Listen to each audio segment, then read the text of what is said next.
शाश्वत। लेकिन अभी भगवान ने तुरंत ज्ञान का फल बता दिया, मोह नष्ट हो जाएगा। क्यों ऐसा? मोह पे इसलिए ज़्यादा चोट कर रहे हैं क्योंकि मोह, श्री रामचरितमानस ने भी गोस्वामी जी कहते हैं, मोह सकल व्याधिन कर मूला। असली बीमारी ये नहीं है जो शरीर में लगती है जिनको हम ठीक कर लेते हैं। असली बीमारी, तुलसीदास जी कहते हैं, मोह सकल व्याधिन कर, सारी बीमारियों की जड़ है हमारा मोह, हमारा अटैचमेंट, हमारा लगाव। और सिर्फ हमारा, ये मैं आपको पहले भी उदाहरण दे चुका हूं, जब तक मेरे की कोई हानि होती है, चाहे मेरा शरीर हो, चाहे मेरी वस्तुओं हो, चाहे मेरे पर्सन हो, चाहे मेरे लोग हो, चाहे मेरा घर हो, मकान, कोई भी, जहां तक मेरा है, जहां तक मेरी बॉर्डर लाइन है, वहां तक यदि कुछ गड़बड़ होगा तो मुझे कष्ट होगा। जब मेरा पड़ोसी भी यदि एक्सीडेंट हो गया, कोरोना हो गया, कोई और बात, तो हम भी सजग हो जाते, कोई मेरा पड़ोसी था। अभी ब्राजील में इतने सारे तो शायद उतने ना हिले हों, पर पड़ोस में किसी को कोई पॉजिटिव पाया गया, हम कितने सावधान हो जाते हैं, क्योंकि मेरा पड़ोसी है। मेरा नज़दीक जितना जितना हर्ट करेंगे उतना हम भी हर्ट होने लगते हैं, सावधान होने लगते हैं, भयभीत होने लगते हैं। मेरे पे जब चोट होती है, मैं और मेरा, ये दो का नाम है मोह। शास्त्रों में कहा, मोह सकल व्याधिन कर मूला। ये सारी बीमारियों की जड़ जो है, सारी अशांति की जड़, सारी बेचैनी की जड़, सारे दुखों का मूल जड़ मोह है। और सबसे यदि मोह हट भी जाए तो भी अंततोगत्वा मैं पे मोह अटक जाता है कि कम से कम मैं तो हूं। अब किसी के पास कोई भी नहीं हो, कोई सन्यासी वैरागी हो जाए, तथाकथित चलो परिवार भी छोड़ दिया, घर भी छोड़ दिया, जंगल में बैठे हैं, तो फिर अंतिम मेरे पे मोह अटकेगा। वो भी तो मेरा ही, मैं ही हूं ना, मेरा ही शरीर है। तो मेरा शरीर, मैं और मेरा शरीर, दो चीजें चालू, जहां दो हो गई मोह चालू हो गया। हमारे पूज्य श्री महाराज जी कहते थे, देह को मैं मानना सबसे बड़ा ये पाप है। देह को मैं मानना सबसे बड़ा ये पाप है, सब पाप इसके पुत्र हैं, ये पाप का भी बाप है। क्योंकि सबसे यदि हम त्याग जीवन में कर भी लें, सबको त्याग भी दें, अपने आप को कैसे त्यागेंगे? से आप जहां जाएंगे शरीर तो साथ में जाएगा, इसको तो बचाएंगे। नाव डूब रही हो तो सबसे पहले खुद को बचाने की प्रेरणा, आग लगी हो सबसे पहले हम खुद बाहर भागेंगे। तो अंततोगत्वा जब मोह को सिकोड़ते हैं तो खुद पे आके टिक जाता है। इसलिए भगवान कहते हैं, ज्ञान होते ही सबसे पहला बार जो है वो मोह पे होता है, अटैचमेंट पे होता है, वो मोह को तोड़ता है। और अंतिम मोह जब रह जाता है कि अर्जुन के पास, क्यों अर्जुन को कह रहे हैं? क्योंकि अर्जुन पहले अध्याय में कह चुका है ना, ये मेरे मर जाएंगे, मेरे गुरुजी, मेरे ताऊजी, मेरे ससुर जी, मेरे भाई, सबको मेरे से जोड़ रहा है, इसीलिए तो मना कर रहा है। कोई बैरागी सन्यासी तो नहीं हुआ, पहले अध्याय सुनते आ रहे हैं बात को।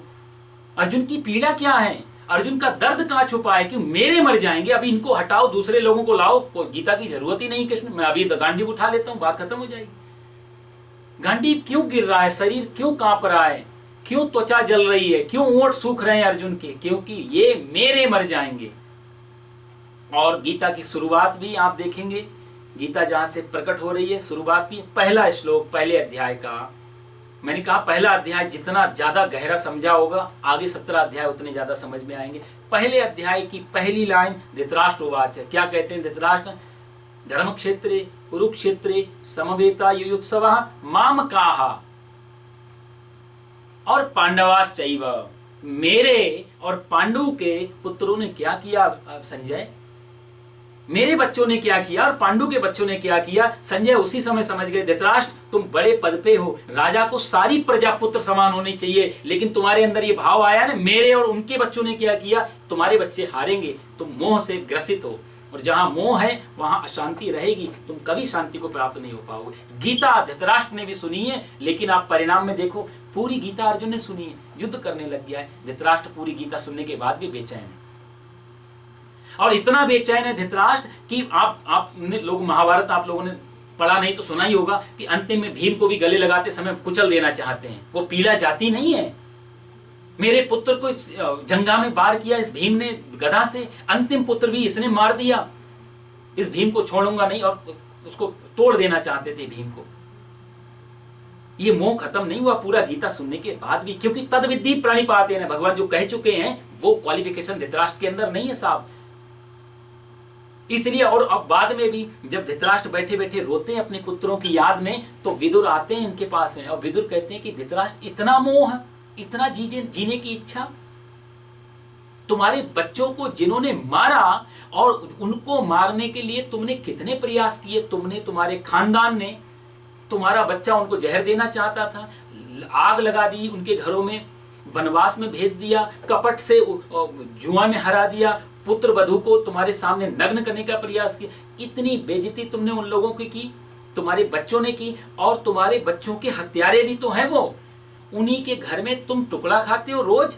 और श्लोक कितना सुंदर है भीम के बारे में, विदुर जी कहते हैं कि श्लोक है, भीमापवर्जते पिंडम आदत्ते गृह पालवत, भीम तुम्हारे आगे थाली ऐसे रखी जाता है जैसे कोई घर में कुत्ते के सामने टुकड़ा डाल देता है। भीमापवर्जते पिंडम, पिंड टुकड़ा, वो भीम तुम्हारे आगे जो खाना नहीं देता है, विदुर कहते हैं। और विदुर सही में बहुत कठोर भाषा बोल रहे हैं धृतराष्ट्र के लिए, दया है। और देखो जहां दया सही का प्रेम होता है, कठोरता होती है। प्रेम उसको नहीं कहते कि उसको जो मांगे वो कर दिया, जो हाँ, सही में प्रेम का अर्थ होता है गलत है तो गलत को गलत कहने की हिम्मत रखवाना, बहुत प्रेम का ये लक्षण है। विदुर कहते हैं धृतराष्ट्र तुमसे मैं जो कह रहा हूं उसको बुरा मत मानना, तुम्हारे प्रति मेरा बड़ा भाव है, मैं चाहता हूं कि शरीर छोड़ने से पहले तुम मुक्त हो जाओ, इस गिल्टी से निकलो बाहर। तो कहते भीमापवर्जते पिंडम, भीम तुम्हारे आगे ऐसे थाली डालता है जैसे आदत्ते गृह पालवत, जैसे गृह का स्वामी अपने कुत्ते के आगे रोटी डाल देता है। और तुम जीने की इतनी ज्यादा जिजीविसा, लस्ट फॉर लाइफ, इतना ज्यादा जीने की वासना, इतनी ज्यादा जीने की इच्छा कि दूसरे के टुकड़ों पे, बच्चों के हथियारों के, रोटी के टुकड़ों पे तुम पल रहे हो। और जो काम गीता नहीं कर पाई साहब, संजय का सुनाया हुआ, वो काम विदुर की 2 लाइनों ने कर दिया। उसी रात धृतराष्ट्र ने और गांधारी ने महल छोड़ दिया था, रात के 2 बजे। सुबह उठ के जब युधिष्ठिर आए तो दादा ताऊ ताई मिले नहीं वहां पे, बहुत बुरा लगा, चाचा चाची लगते थे। युधिष्ठिर रोए हैं तो विदुर से कहाँ है मेरे ये दोनों बुजुर्ग, बिना बुजुर्गों के घर सूना हो जाता है कहाँ। तो उन्होंने कहा कि अब इनको ढूंढो मत, बहुत टाइम लगा उनको लाइन पे आने, अब वो अपने रास्ते पे आ गए हैं, अब मत ढूंढो, अब उनको सही में गीता का असर अब होगा। सुना था गीता, असर अब किया है, अब उसको प्रैक्टिकल जीवन में वन में करने गए हैं। आज के 10वें दिन शरीर छोड़ेंगे, उनको छेड़ो मत, उनकी बाधा, सही में प्रेम करते हो तो उनको छेड़ो मत, उनकी अब जीवन यात्रा को सुधर जाने दो। भगवान कहते यज ज्ञात्वा न पुनर्मोहम, सबसे अच्छा है कि जीने की जो सबसे नजदीक हमारा मोह रहता है वो जीने के ऊपर रहता है, जिजीविसा पे रहता है। सारे भी खत्म हो जाए तो भी कम से कम मैं बचा रहूं, मैं जिंदा रहूं, ये इसको बोलते हैं अंतिम मोह, मोह की सबसे लास्ट वाली स्टेप। तो वहां पर ये ज्ञात्वा न पुनर्मोहम, वहां पर जाकर के चोट करता है। कहा जाए तो जीवन के प्रति हमारी सबकी, हमारी क्या, पशु पक्षियों में भी आप देखो हर जीव जीना चाहता है। अहिंसा पाप इसलिए नहीं हो गई कि कोई मर, गीता में तो कहते हैं कोई मरता नहीं, नैनम छिन्दन्ति शस्त्राणि नैनम दहाति मापका ना चैनम क्लेदयन् त्वाप्यो ना शोषयति मारुता, कोई मरता नहीं, कोई मारता नहीं, तो हिंसा तो बची नहीं। इस आधार पे तो खूब खाओ मांस और ये सब चीजें, मारो दूसरे को, कोई फर्क नहीं पड़ता। जब कोई मरता नहीं, कोई मारता नहीं, अब तो फिल्मों में भी डायलॉग आने लग गए। इस अर्थ में नहीं, इस अर्थ में ये ज्ञात्वा न पुनर्मोहम, भगवान मोह की बात कर रहे हैं कि मरता और मारता कोई नहीं है, लेकिन मारने की इच्छा तो हो सकती है, जीने की इच्छा तो हो सकती है। जितना जीना है वो तो फिक्स है, लेकिन फिर भी जीवन की कितनी वासना गहरी जीने के प्रति हमारी, वो तो हो सकती है। उस मोह को चोट लगती है, तब आदमी पीड़ित होता है, वही हत्या हो जाती है। इसलिए हत्या कई बार बाहर शस्त्र से भी नहीं हो तो वाणी से भी हो सकती, मन से भी हो सकती है। इसलिए वेदांत आदि में तो कहा गया है दर्शन शास्त्रों में कि बाहर से हत्या कर दी वो दिखाई भी दे, सजा भी में हो जाए, पर जो मन से हत्याएं की हैं उसका हिसाब भी होता है ऊपर। ये मानसिक कर्मों का भी हिसाब होता है उसकी अदालत में। आपने सोचा तो सही, विचार तो किया। ये ज्ञात्वा न पुनर्मोहम, जीवन के प्रति अर्जुन तेरा मोह जो है वो खत्म हो जाएगा, फिर तू दूसरे को तो मारेगा ही नहीं, खुद के भी मरने की चिंता नहीं करेगा। भगवान यहाँ बहुत गहरा अर्जुन संग कि बाण जब तेरी तरफ भी आएगा और तेरी छाती में लगेगा तो तू सही में क्षत्रिय की तरह, शहीद की तरह जाएगा इस दुनिया। तू डरेगा नहीं, तू पीठ नहीं दिखाएगा। देखो आत्महत्या करने वाले व्यक्ति जो होते हैं वो कहते तो हैं कि जीवन के प्रति प्रेम नहीं था इसलिए आत्महत्या कर ली। मनोवैज्ञानिक से पूछें आप तो मनोवैज्ञानिक कहेगा कि उनमें हमसे ज्यादा जीने की इच्छा थी इसलिए आत्महत्या की उन्होंने। बात बड़ी उल्टी है। जीवन इसलिए नहीं खत्म कर लिया कि जीवन के प्रति रस नहीं रह गया, जीवन इसलिए खत्म कर लिया हमसे ज्यादा फोकस होकर जी रहे थे। कारण क्या था? बहुत माइक्रो लेवल का रीजन था कि वो नहीं चाहते थे कि ऐसा जीवन जिया जाए, इससे बेटर हो, जैसा चल रहा है इससे बेटर जीवन मिल जाए, आत्महत्या नहीं करेंगे।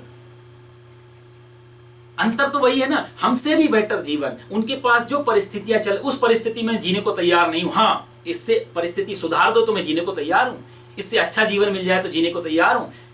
तो एक आदमी जब किसी के प्रेम में पड़ के आत्महत्या कर लेता है, वो इसलिए नहीं कि उसको जीवन की इच्छा, यदि वो मिल जाए जिससे प्रेम कर रहा है तो वो नहीं, कभी नहीं मरेगा, फिर तो जो बीच में आएगा उसको मार देगा।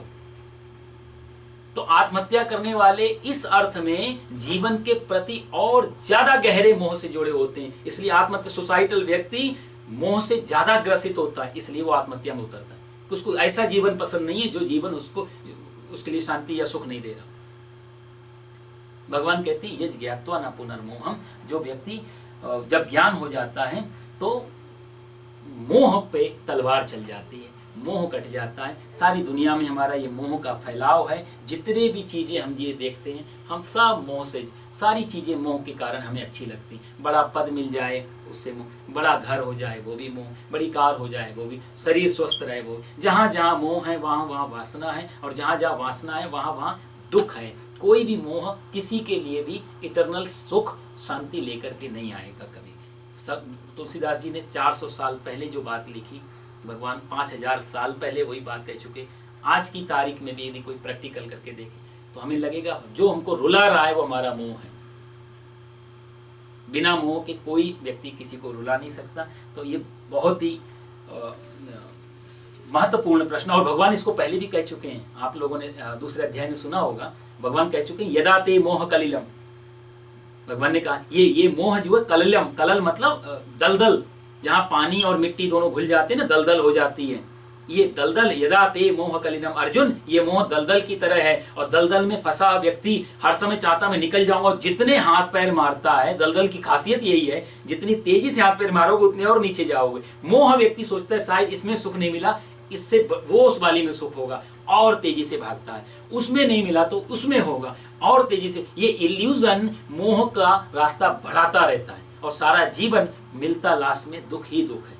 इस जीवन में जितनी भी चीजें मिली हैं परिणाम में दुख के अलावा कुछ नहीं दे जाती। जितना गहरा मोह होगा हमेशा वो परिणाम में दुख दे जाती। हाँ, जैसे आकाश, आप यहाँ से खड़े होकर आकाश की तरफ देखेंगे तो लगता 10-20-50 किलोमीटर पे आकाश जो धरती को छू रहा है।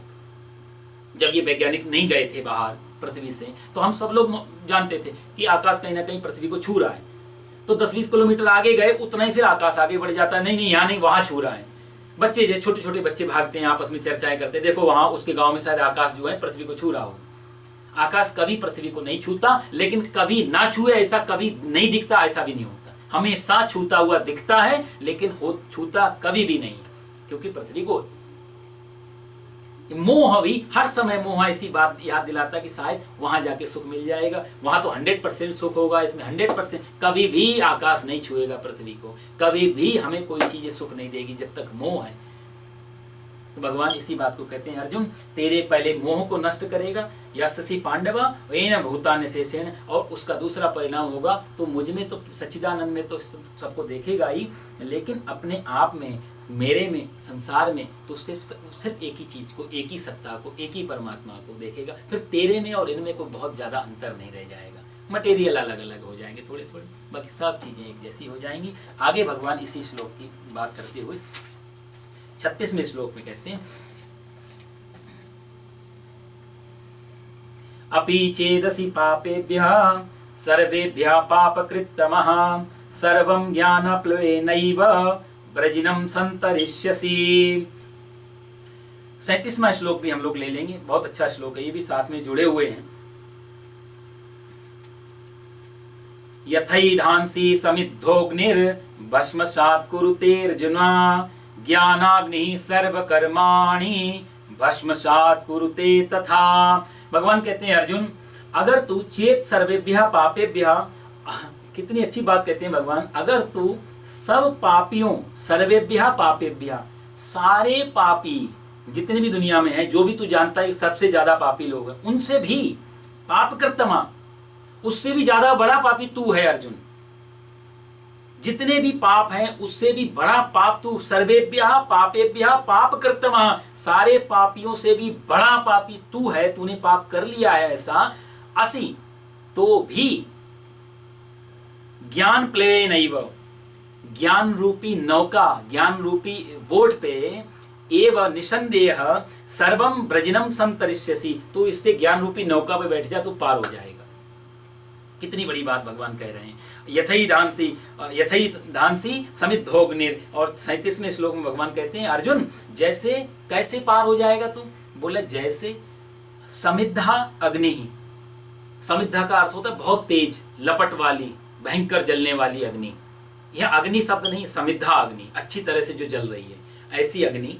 एधांसी, एधांसी मतलब ईंधन, कचरा, जो भी लकड़ी, सूखा पदार्थ, जो अग्नि जिससे जल रही है वो पदार्थ। एधांसी भस्मसात, उसको भस्म, भस्म मतलब उसको जलाती है, सात, भस्म सात मतलब पूरी तरीके से जला देती है। अग्नि यदि बहुत अच्छी हो तो फिर कुछ नहीं बचता पीछे। भस्मसात कुरुते तथा, उस भस्मसात कर देती है उस अग्नि उसको।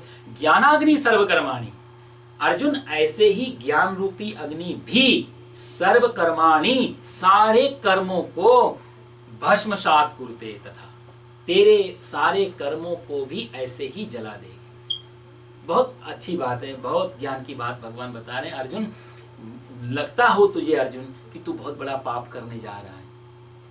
अर्जुन कहता है ना कि गुरु को मारने से, गुरु न हत्वा ही महान भावान श्रेयोम भोक्तुम भैक्षमपि यह लोके, अर्जुन कहता है पहले अध्याय में, गुरु जी पे बाण चलाऊं ये तो महान पाप हो जाएगा। कैसे? ना इस लोक में मेरी कोई नाम लेगा, ना स्वर्ग जाने लायक रहूंगा, सब पाप हो जाएंगे।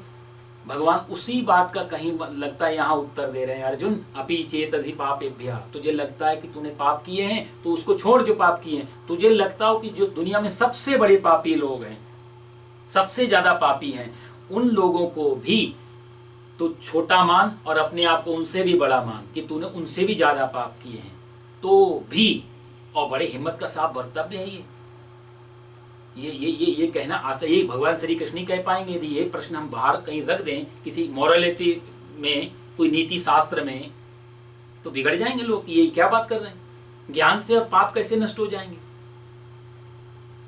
यह भगवान बड़ी हिम्मत की बात कहते हैं कि अर्जुन तू बहुत बड़ा पापी भी हो जीवन में, और हम लोगों के लिए बड़ा महत्वपूर्ण प्रश्न है। हम लोग जीवन में सब कुछ करते ही रहते हैं, पुण्य पाप दोनों, कैसे नष्ट होंगे, यही इसका मार्ग है, ये कुंजी है, ये की दे रहे भगवान। अपि चेदसि पापेभ्यः सर्वेभ्यः पाप कृत्तमा, कितना ही बड़ा तूने पाप कर चुका हो जीवन में, लेकिन ज्ञानाग्नि दग्ध कर्म, ज्ञान रूपी अग्नि से तो ये सारे पाप थे। वहां भगवान ने कहा कि तू पुण्य कर ले। देखो ये भी कह सकते थे ना, हम लोग कहते हैं कोई आदमी गया कि झूठ बोल दिया साहब, झूठी गवाही दे दी अदालत में, पंडित जी क्या करें? तो पंडित जी पे बेचारे पत्रा में क्या देख के बताएंगे कि आपने झूठी गवाही दी है किसी की, कोई बात नहीं, तो झूठ का उल्टा कर लो। बोले क्या? सत्यनारायण भगवान की कथा कर लो, तो झूठ का जो दोष खत्म हो जाएगा सत्यनारायण की कथा से। सत्यनारायण की कथा से क्या होगा कि वो सत्य की आराधना कर लोगे तो झूठ का विनाश हो जाए। लेकिन दर्शन और गीता, भगवान श्री कृष्ण इन दोनों चीजों के बारे में बात नहीं करते। अर्जुन से ये नहीं कहते हैं तो पाप की जगह पुण्य कर लेना, आज तू जिनको मार रहा है कल को स्कूल बनवा दे, आज तूने गुरुजी की हत्या कर दे कल को यूनिवर्सिटी बनवा दे, बात खत्म हो गई। तूने एक गुरु मारे, 1000 गुरु तैयार करके समाज को दे दिए, ये भी तो एक लॉजिक है। एक बुरा किया, उस बुरे के परोक्ष में तू 1000 अच्छा कर ले। गीता कभी इस बात को नहीं कहेगी, क्योंकि गीता बहुत गहरा ग्रंथ है। वो कहती है, क्यों नहीं कहेगी? क्योंकि उसका मानना है कि पाप करने के लिए भी कर्म करना पड़ेगा, और मजे की बात, पाप को मिटाने के लिए भी तू दूसरा कर्म करेगा जिसको हम पुण्य बोलते हैं, वो भी एक कर्म होगा। तो पाप और पुण्य दोनों कर्म होंगे और कर्मों का फल भोगने तुझे आना पड़ेगा। 5 तूने पाप किए, किसी ने कहा 10 पुण्य कर लो, तो 5 पाप करने के लिए 10 पुण्य किए, तो ये माइनस नहीं होंगे 5 पाप। 5 पाप प्लस 10 पुण्य, 15 का भोग हमें करना पड़ेगा। और हो सकता है 15 को भोगने के लिए कितना जन्म लेना पड़े। ये गीता बड़ा उल्टा गणित लगाती है इस चीज में। ज्ञान में कहते ज्ञान के अलावा कोई रास्ता नहीं है, इसलिए स्वर्ग की तो बात ही नहीं करते हैं हम लोग। हमारे कोई सगे संबंधी प्रेमी महानुभाव चले जाए तो हम लोग लिखते हैं स्वर्गीय। लेकिन सन्यासी जब कोई जाता है, महात्मा कोई जाता है, त्यागी वैरागी जब कोई जाता है, उसके नाम के आगे आप देखो तो स्वर्गीय नहीं लिखा जाता, वहां लिखा जाता ब्रह्मलीन। बात खत्म हो गई। दीपक दीपक में मिल गया भाई, एक दिया का बुझा दिया। अब अग्नि कहां गई? जो ऑक्सीजन में मिल गई। एक घड़ा, जैसे मैंने आपसे कहा, नदी में तैर रहा है, नदी का पानी घड़े के अंदर भरा है, घड़े को फोड़ दिया तो पानी कहां गया? नदी का पानी नदी में मिल गया। ब्रह्मलीन का यही अर्थ होता है। हाँ, स्वर्गीय नहीं। इसलिए गीता कभी स्वर्ग की बात नहीं करेगी। वो फिक्स डिपॉजिट की बात नहीं करेगी, यहाँ जोड़ लो थोड़ा बाद में खा लो बुढ़ापे में। ये LIC की पॉलिसी नहीं है। गीता कहेगी बात ही खत्म, कोई झंझट ही नहीं आएगी इसके बाद में। तो ये पाप का परिणाम भोगने के लिए पुण्य करना, और पुण्य का परिणाम कई पुण्य ज्यादा हुआ तो अच्छा भोगने के लिए भी संसार में आना पड़ेगा। भगवान संसार सागर से बाहर ही निकाल रहे हैं, खेल से ही बाहर हो जा। तो ये रीटेक देने की जरूरत ही नहीं है। खेल से बाहर हो, फिल्म से बाहर हो, सीधा तो सिर्फ दर्शक बन जाओ, मूवी देख आराम से। अपि चेदसि पापेभ्यः पाप सर्वेभ्यः अपि चेदसि पापेभ्यः सर्वेभ्यः पाप कृतम् सर्वं ज्ञान प्लवेनैव, ज्ञान रूपी नौका पे बैठ करके। गोस्वामी जी ने लिखा था, चढ़ पिपील कौ परम लघु, बिन श्रम पार ही जाए। जैसे एक जहाज यहाँ से उड़ रहा है भारत के लिए, या पानी वाला जहाज, उस समय तो पानी वाले जहाज के बारे में बात की, नौका के बारे में, कि उस नौका में, वो नौका हमको पार ले जाने के लिए लगी हुई है, हम सब लोग बैठे हैं, लेकिन इतनी विशाल नौका में हमारे सहारे, हमारे जूते में, कपड़े में, बैग में किसी द्वारा एक चींटी भी यदि उस नौका में चढ़ जाती है तो चढ़ पिपील को परम लघु, छोटी सी चींटी भी बिन श्रम पार ही जाए, बिना किसी श्रम के, बिना कोई किराया दे के वो भी पार हो जाती है ज्ञानी की शरण में। तद विद्धि प्रणिपाते हैं। ऐसे गुरु के पास बैठने से क्या क्या घटता है उसके बारे में भगवान कहते हैं कि तू सिर्फ शरण ग्रहण कर ले, तेरा मोह नष्ट होगा आत्मज्ञान के बारे में। पाप किए हों, पाप भी खत्म हो जाएंगे। पाप अग्नि की तरह होते हैं, पाप जो हैं वो पदार्थ की तरह हैं, सूखी लकड़ी की तरह हैं, और ज्ञान अग्नि की तरह है। जब तेरे अंदर आत्मज्ञान की अग्नि जलेगी तो सारे पाप अपने आप खत्म हो जाएंगे। और दूसरा हम लोग बोलते हैं ना, असतो मां सद्गमय, तमसो मां ज्योतिर्गमय, अंधकार से प्रकाश की ओर जाएं। भगवान कहते हैं प्रकाश की ओर जाए नहीं, प्रकाश को ही अंधकार में लाएं।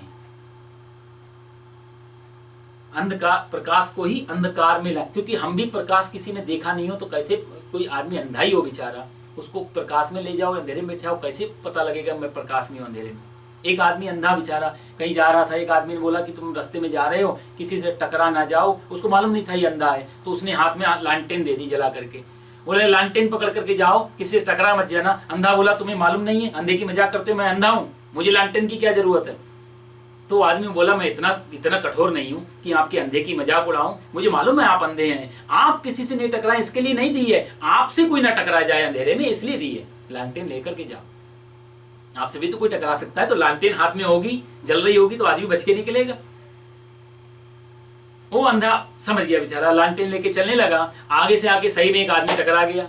अब जब टकराई गया तो अंधा चिढ़ गया कि तुमने तो उसको जिता ही दिया, बिल्कुल मैं तो उस तर्क को मान नहीं रहा था, तुमने तो उसकी बात सही कर दी, तुम टकरा के देखते नहीं मेरे हाथ में लालटेन है। तो वो सज्जन ने हाथ जोड़ के कहा, महाराज गलती से मैं टकराया, लेकिन आप जो लालटेन लेके चल रहे हो वो बुझी हुई लालटेन है, वो जल नहीं रही है। बिना जली लालटेन का कोई फायदा नहीं। अपि चेदसि पापेभ्यः सर्वेभ्यः पाप कृतमः। हम कितना ही जीवन में अंधेरा हो, कितना ही पुराना अंधेरा हो, भगवान कहते हैं ना अपि चेदसि पाप, कितने ही पाप कर चुका है, कितने ही पापियों से भी तू पापी है, ज्ञान में वो शक्ति है कि वो कर्म का फल नहीं बनाएगी। देखो साहब, हमारा ये कमरा है जहाँ मैं बैठ के आपको गीता सुना रहा हूँ। इस कमरे में 50 साल कोई नहीं आए, अंधेरा पड़ा रहे, 50 साल में से पूरे कमरे में अंधेरा है। 50 साल के बाद मैं आता हूँ या आप कोई आते हैं, दीपक जलाते हैं यहाँ, तो अंधेरा क्या ये दावा कर सकता है कि मैं 50 साल से यहाँ रहता हूँ, तुम अब यहाँ नहीं प्रकाश जला सकते हो, मैं यहीं रहूँगा, मैं प्रकाश को नहीं रहने दूंगा? क्योंकि प्रकाश, अंधेरे की कोई औकात ही नहीं है, अंधेरे का कोई एग्जिस्टेंस ही नहीं है, अंधेरा कुछ भी नहीं है कहा जाए तो। कुछ होता तो भी दावा करता ना, कुछ हो तो दावा करे, लेकिन कुछ है ही नहीं अंधेरा। एक बार अंधेरा और प्रकाश ये लड़ते रहते थे आपस में।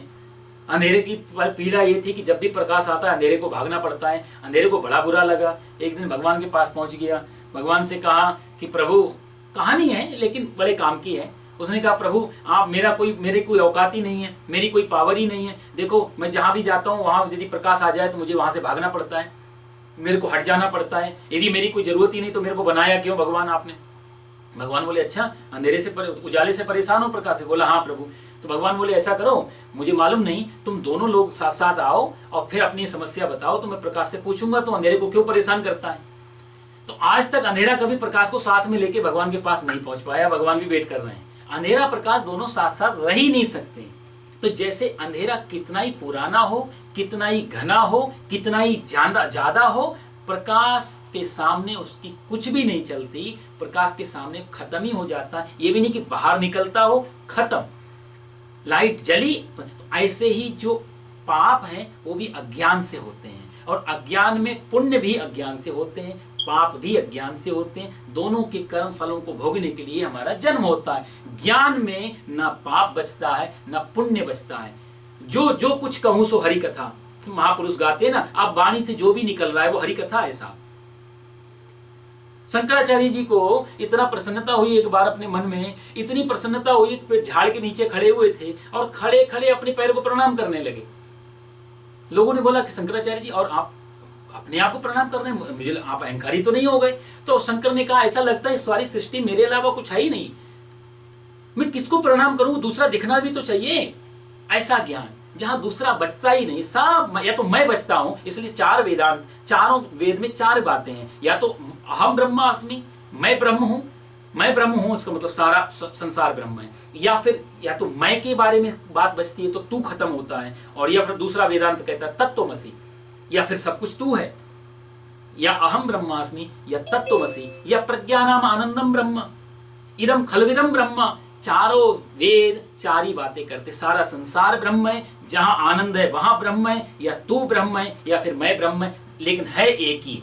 मैं और तू एक साथ कभी नहीं बचते, या तो मैं बचता है या फिर तू ही बचते। भगवान कहते हैं अंधेरा कितना ही बड़ा हो, कितना ही घनघोर हो, कितना ही पुराना हो, जरा सा दीपक उस अंधेरे को तत्काल खत्म कर देता है। सारे अज्ञान में अंधेरे हुए, अज्ञान में पाप हैं, अज्ञान में पुण्य है। ज्ञान होते ही ज्ञानाग्नि दग्ध कर्माणम, कहते हैं ज्ञानाग्नि सर्व कर्माणि भस्मसात् कुरुते अर्जुन। तेरे सारे जो कर्म हैं वो ज्ञान रूपी अग्नि में जल जाएंगे। बिना ज्ञान के जो भी हमारे कहीं ना कहीं कहा जाता है तो वो सब सकाम कर्म माने जाते हैं। बिना ज्ञान के चाहे हम शुभ कार्य भी कर रहे हो ना, तो वो भी कहीं ना कहीं अपने आप को बचाने के लिए। यदि हम दान कर रहे हैं तो कहीं ना कहीं से रिश्वत खाई होगी। यदि हम बहुत ज़्यादा सत्य बोलने की गारंटी लेते हैं कि साहब हम बहुत ज़्यादा सत्य, इसका मतलब अंदर झूठ छुपा हुआ है, डमाडोल है हृदय, तभी तो। नहीं तो क्या ज़रूरत है सत्य पे कसम खाने की? सत्य में गंगाजल, इंडिया में तो कहावत है गंगाजल ही उठा के बोलते हैं हम सत्य बोल रहे हैं। ये तभी बोला जाएगा जब मन डमाडोल है, मैं कभी झूठ बोला हूँगा, मेरे अंदर झूठ विराजमान होगा, तभी इस चीज़ की कसम। ज्ञानी कभी इस बात को नहीं कहेगा। जो पुण्य है वो पाप को आधार बना करके किए जाते हैं ज़्यादातर मौक़ों पे। इसलिए ज्ञानी पुण्य भी नहीं करता, ज्ञानी पाप भी नहीं करता। हमें पुण्य से इसलिए करने पड़ते हैं क्योंकि हम कहीं ना कहीं पाप में भी जुड़े होते हैं। डर लगता है इनको भोगना पड़ेगा, तब क्या होगा। अंतरात्मा चिल्लाती है कि इतना सब ले लिया, इतनी मेहनत तो की नहीं, जो मिला है कैसे रिलीज करूं? तो कहते हैं शास्त्रों में कहा दान करो। पिबन्ति नद्या स्वयमेव नाम्भा स्वयं न खादन्ति फलानि वृक्षा। जैसे नदी अपना पानी स्वयं नहीं पीती, वृक्ष अपना फल स्वयं नहीं खाता, परोपकार आए परोपकार करो। तो हम फिर डर लगता है जो अपने ऊपर परोपकार किया है ना, झूठ बोला है, रिश्वत खाई है, टैक्स बचाया, दुनिया भर में इधर उधर सब किए, तो उसको परोपकार अपने ऊपर करने के लिए फिर बाहर परोपकार करना शुरू कर देते। सब लौकिक कर्म है। एक आदमी अर्थी को लेके जा रहे थे 4 लोग, जैसे भारत में होता है। अब जिंदगी भर तो बोला नहीं, राम नाम व्यक्ति ने, पर जो नास्तिक के भी अर्थी के नीचे बोला जाता है, लोग चिल्लाते हैं राम नाम सत्य है, राम नाम सत्य बोलते हैं। क्या कारण है, कभी किसी को पूरा ठीक ठीक पता नहीं।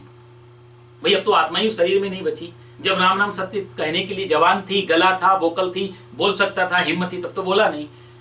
अब डेड बॉडी के पीछे, तो वो उसके पीछे भी दो कारण शायद हो सकते हैं। एक तो वो है जब मरा है तो हमको शौक लगा है हमारा भी नंबर आज नहीं कल आएगा, तो अभी राम नाम सत्य याद आ रहा है। खैर जो भी भाव रहा हो।